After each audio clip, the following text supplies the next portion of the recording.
Ya, seru ya pemirsa ya. Nah, kalau kita bicara transportasi dan mobilitas di Jakarta, ini ada kabar katanya Pemprov DKI Jakarta menetapkan tarif layanan Trans Jabodetabek rute Blok M Bandara Soekarno-Hatta sebesar Rp15.000. Tarif akan berlaku 1 September mendatang.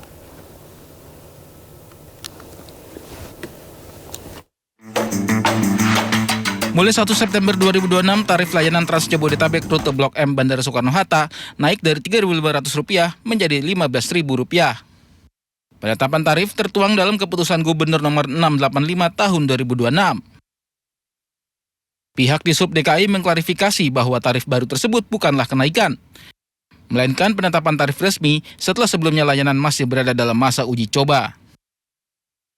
Selama 1 bulan, pihak Dishub akan sosialisasikan tarif baru tersebut di masyarakat. Ini adalah bukan kenaikan, ini adalah penetapan, karena sebelumnya belum ditetapkan, kan masa uji coba. Ya, jadi ini adalah tarif penetapan dan tarif dalam rangka perlindungan sosial. Ya, ditetapkan pada hari ini 31 Juli 2026. Ya, hanya tarif bandara. Tarif bandara itu Blok M Soekarno-Hatta, cuma 1 rute saja, dan berlakunya 1 September 2026. Sambil 1 bulan kita mensosialisasikan kepada masyarakat dan kesiapan masyarakat. Sebelumnya, tarif layanan Trans Jabodetabek Blok M Bandara Soekarno-Hatta sebesar Rp3.500 semenjak diresmikan pada Maret lalu. Tarif tersebut diberlakukan hanya selama masa uji coba yang berlangsung 3 bulan. Terima kasih masih bersama kami. Pemirsa, sejumlah mal di Jakarta dan wilayah lainnya tiba-tiba dipasang pagar setinggi hampir 3 meter. Pemasangan pagar ini viral di media sosial dan memunculkan tanda tanya masyarakat.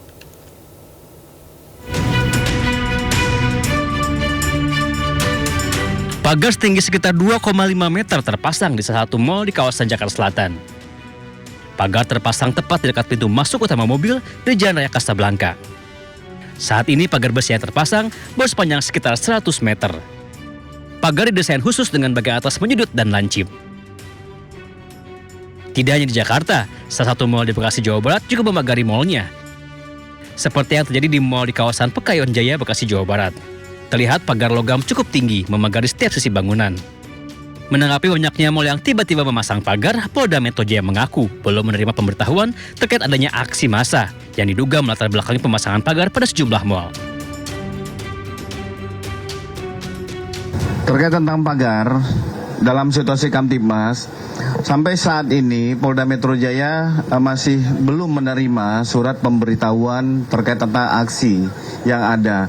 Tetapi tidak berhenti di situ, Polda Metro Jaya melalui Direktur Operasional tetap melakukan pemantauan secara dunia maya digital, yaitu melalui Dirres Siber termasuk Dirreskrim Kita akan melihat flyer-flyer ataupun ajak-ajakan. Ini hanya sekedar lempar flyer atau memang akan ada gelombang aksi.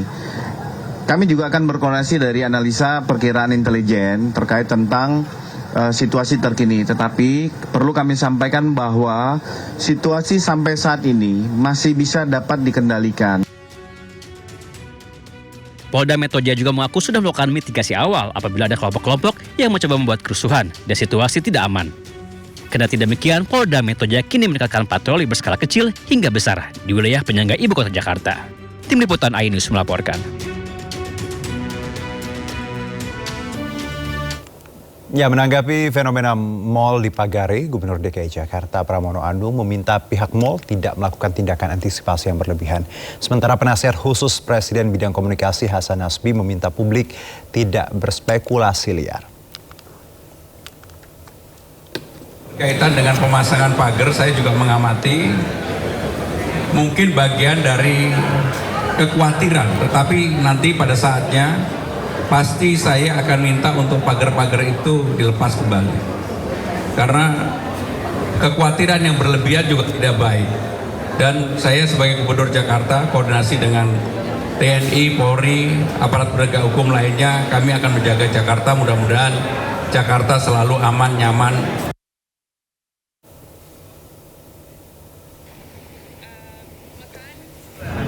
berita-berita yang menebar ketakutan itu sebaiknya diklarifikasi juga. Teman-teman wartawan kan bisa cek sendiri, bisa bikin cek fakta benar nggak fear mongering yang sedang beredar itu, ketakutan-ketakutan yang sedang beredar itu betul-betul nyata apa tidak. Karena teman-teman bisa cek di lapangan. Saya rasa kita harus optimis ya, keadaan negara kita baik.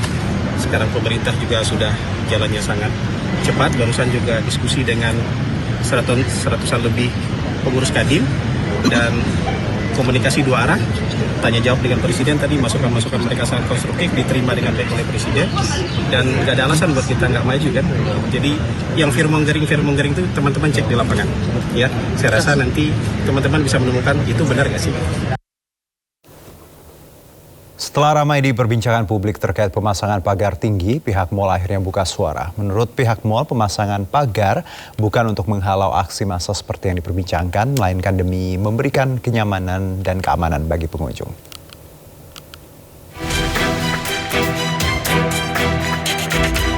Setelah timbulkan pertanyaan kenapa tiba-tiba sejumlah pusat perbelanjaan atau mal dipasangi pagar tinggi, pihak Pakuwon Group selaku pemilik mal akhirnya angkat suara. Menurut Sutandi Purnomo Sidi, tidak ada maksud lain di balik pemasangan pagar tinggi. Sutandi menyebut pemasangan pagar dilakukan demi menjamin keamanan dan kenyamanan para pengunjung. Sutandi juga mengaku pemasangan pagar dilakukan untuk mengganti pagar lama yang sudah rusak. Tidak hanya itu, Direktur Marketing PT Pakuwon Group itu juga membantah jika pemagaran dilakukan untuk mengantisipasi terjadinya aksi massa. Yang jelas Pakuwon itu bukan peramal. Kita nggak tahu mau terjadi apa. Ngawur. Ya siapa tahu dari ordal gitu loh. Pakuwon, habis gini ada titit gitu loh. Titit. Sekarang berkembangnya zaman, terus Pakuwon City sendiri sudah semakin maju, kita harus perbaiki, kita harus upgrade. Nah itu aja sih, simple as that. Setali tiga uang, Menteri Perdagangan Budi Santoso juga angkat bicara. Walaupun mengaku tidak tahu menau alasan pemilik mal memasang pagar tinggi, namun Budi menjamin tidak ada masalah apapun di balik pemasangan pagar, termasuk alasan peningkatan keamanan. Konfirmasi isu yang berkembang, emang mal itu lagi ditingkatin pengawasannya ya Pak? Apa maksudnya meningkatkan pengamanannya mal-mal? Pusat perbelanjaan Pak. Kita dari koordinasi dengan Dipindo, dengan Apindo, dengan APBI nggak ada masalah, nggak ada isu itu. Berarti kabar yang membangun pagar itu nggak ada kaitannya dengan itu. Sebelumnya sejumlah pusat perbelanjaan di Jakarta, Bekasi hingga Surabaya dipasangi pagar setinggi 2,5 meter. Salah satunya Mall Pakuwon Bekasi. Padahal sebelumnya pusat perbelanjaan tersebut tidak dipagari. Warganet pun penasaran dan mengaitkan dengan kondisi ekonomi hingga khawatir akan terjadinya aksi massa. Tim Liputan iNews melaporkan.